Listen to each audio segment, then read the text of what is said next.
नमस्कार, आप सभी के अपने चैनल जय गुरुदेव उत्तराखंड पर एक बार फिर से बहुत बहुत स्वागत है। कामना करते हैं कि आप और आपके परिजन सभी स्वस्थ होंगे। इसी कामना के साथ बढ़ते हैं आज के अद्भुत क्रमांक की ओर। तो आज के इस क्रमांक में हम बात करने वाले हैं फिर से महाराज जी के श्री अद्भुत कैंची धाम के विषय में। जैसे कि आप सभी जानते हैं कि 15 जून बहुत नजदीक आ गया है। बस महाराज जी के दर्शन हेतु बहुत से जो अनन्य भक्त हैं उन्होंने महाराज जी के यहाँ पर अर्जी लगा दी है कैंची धाम पहुंचने के लिए। और महाराज जी के इस अद्भुत दिवस पर आप सभी अपने आप को अनुग्रहित करेंगे श्री कैंची धाम जाने के लिए। इसके अलावा महाराज जी के दर्शन प्राप्त कर आप अपने भाग्य को भी निश्चित तौर पर पूरी तरह से बदल पाएंगे। इसी कामना के साथ बढ़ते हैं आज के अद्भुत क्रमांक की ओर। तो आज के इस क्रमांक में सबसे पहले मैं उन सभी को बधाई देना चाहूंगा जो 15 जून को महाराज जी के दर्शन हेतु पहुंच रहे हैं कैंची धाम। और एक बात का अवश्य आप ध्यान रखिए कि श्री कैंची धाम में बहुत ही महाराज जी के भक्तों की भीड़ होगी। तो इसीलिए आप अपने मन में एक बात यह तय कर लीजिएगा कि महाराज जी के दर्शन आपको निश्चित होंगे ही, चाहे कितने कष्ट आ जाएं, क्योंकि आप सभी बड़े ही भाग्यवान हैं कि महाराज जी के यहाँ पर आपने अर्जी लगा दी है। अब महाराज जी के यहाँ पर आपको दर्शन प्राप्त होने हैं। तो इसीलिए आप मन में बिल्कुल शंका मत कीजिएगा, भीड़ को देख के घबराइएगा मत, क्योंकि सभी महाराज जी के अनन्य भक्त महाराज जी के दर्शन कर अपने आप को बहुत ही भाग्यशाली बनाएंगे। अब हम बात करने वाले हैं कुछ ऐसे दर्शकों के लिए, कुछ ऐसे अनन्य भक्तों के लिए जो किसी न किसी कारणवश कैंची धाम से बहुत दूर स्थित है। जैसे कि महाराज जी के अनन्य भक्त देश विदेश के कोनों कोनों में वास कर रहे हैं, लेकिन मन में इच्छा तो सभी की करती है कि महाराज जी के दर्शन यदि हो जाते तो हम भी बड़भागी हो जाते। लेकिन एक बात मैं कहना चाहूंगा कि यह आज का क्रमांक इसी बात पर केंद्रित है, जो लोग किसी कारणवश श्री महाराज जी के दर्शन करने में असमर्थ हैं, चाहे अस्वस्थता के चलते, चाहे दूरी के चलते, या अन्य कोई भी अन्यत्र कारण के चलते, कि उन्हें महाराज जी के दर्शन दूर होने की वजह से या किसी कारण की वजह से नहीं हो पा रहे हैं, लेकिन मन में इच्छा है कि महाराज जी का आशीर्वाद हमें भी मिल जाता। जो फल दर्शन करने से प्राप्त होता है ऐसा ही अमोघ फल हमें भी प्राप्त हो जाता। तो हम क्या कर सकते हैं? ये बहुत महत्वपूर्ण क्रमांक है, क्योंकि बहुत सारे लोगों के हमारे पास प्रश्न आ रहे हैं कि 15 जून के दर्शन हेतु हम किसी कारणवश नहीं पहुंच पा रहे हैं, लेकिन यह चाहते हैं कि 15 जून पर महाराज जी का अमोघ आशीर्वाद हमें भी प्राप्त हो जाए। तो हमें क्या करना चाहिए? देखिए, इसके लिए मैं आपको बता दूं, मन को बिल्कुल भी हताश करने की आवश्यकता नहीं है। महाराज जी बड़े दयालु हैं, सभी के दुख, सभी के कष्ट और सभी की स्थिति और परिस्थिति से भली तरह से महाराज जी को अवगत रहती है सभी की समस्याएं। लेकिन हम सब ये सोचते हैं कि महाराज जी काश हमारी बात समझ पाते या नहीं समझ पाए। तो इस कारण के चलते हम लोग मन में शंका लेते हैं कि काश हमारे जीवन में भी महाराज जी के दर्शन करने लिखे होते। तो आपको मैं बता दूं कि आप बिल्कुल निराश मत होइए, क्योंकि आप घर बैठे बैठे भी महाराज जी को अर्जी लगा सकते हैं, घर बैठे बैठे भी महाराज जी का आशीर्वाद प्राप्त कर सकते हैं।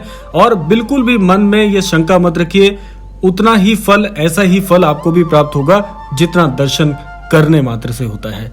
तो इसके लिए आपको क्या करना है?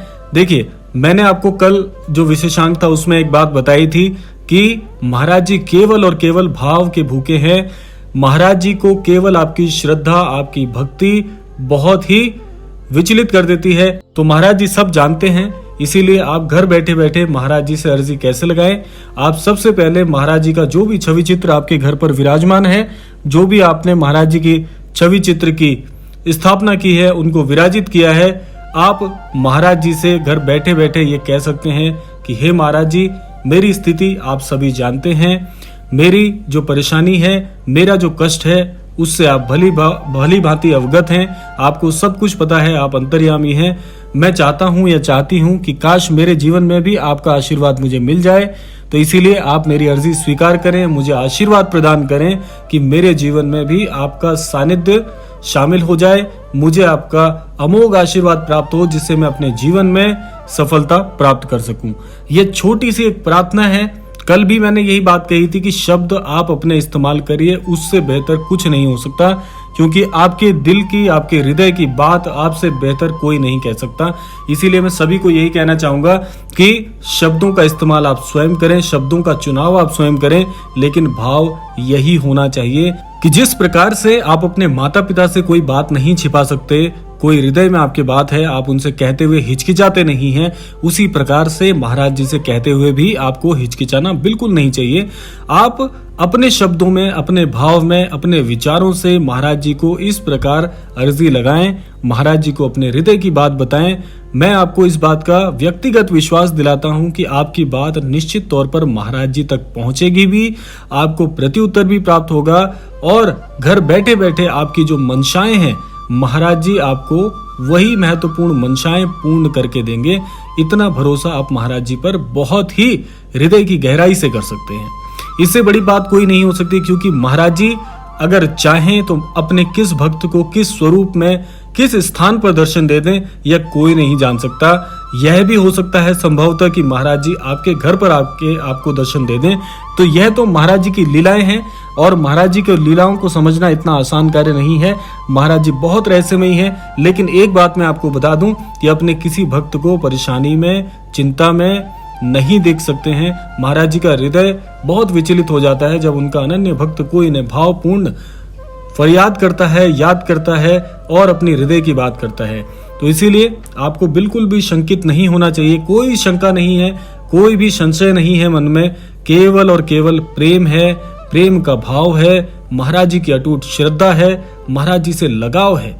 तो पुकारिए महाराज जी को आप अपने हृदय से। आप पाएंगे कि महाराज जी निश्चित तौर पर आपके सभी कष्ट हर लेंगे स्वयं। और महाराज जी को वैसे भी बिगड़ी बनाने वाला कहा जाता है, भाग्य बनाने वाला कहा जाता है। तो महाराज जी कभी भी किसी अनन्य भक्त को यूं ही अधर में नहीं छोड़ते। महाराज जी अनंत काल तक उस भक्त का साथ निभाते हैं। तो इसीलिए मैं कहता हूं ये प्रेम की डोर है। बांध लीजिए महाराज जी को अपने प्रेम के पाश में और आप देखेंगे कि महाराज जी आपसे एक क्षण भी दूर नहीं रह सकते। इतना प्रेम महाराज जी अपने अनन्य भक्तों से करते ही हैं। तो आज के विशेषांक में इतना ही। यही कामना करना चाहूंगा कि जो भी जन भाग्यवान होकर महाराज जी के दर्शन हेतु जा रहे हैं 15 जून को कैंची धाम के आश्रम में, उन सभी को बहुत बहुत बधाई देता हूं कि महाराज जी ने आपको बुलाया है।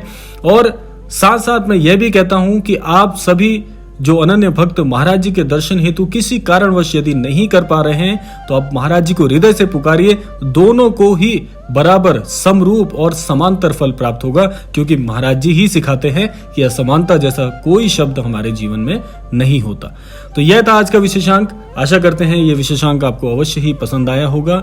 और समय आ गया है विदा लेने का भी। विदा लेने से पूर्व समय है प्रार्थना का। तो यही प्रार्थना करना चाहूंगा कि महाराज जी के आशीर्वाद से सभी को सन्मति प्राप्त हो, सद्बुद्धि प्राप्त हो, आस्थावान बनिए और इस संपूर्ण सृष्टि का कल्याण हो। इसी कामना के साथ विदा लेते हैं। मिलते हैं अगले क्रमांक में। तब तक के लिए जय श्री राम, जय गुरुदेव, जय उत्तराखंड।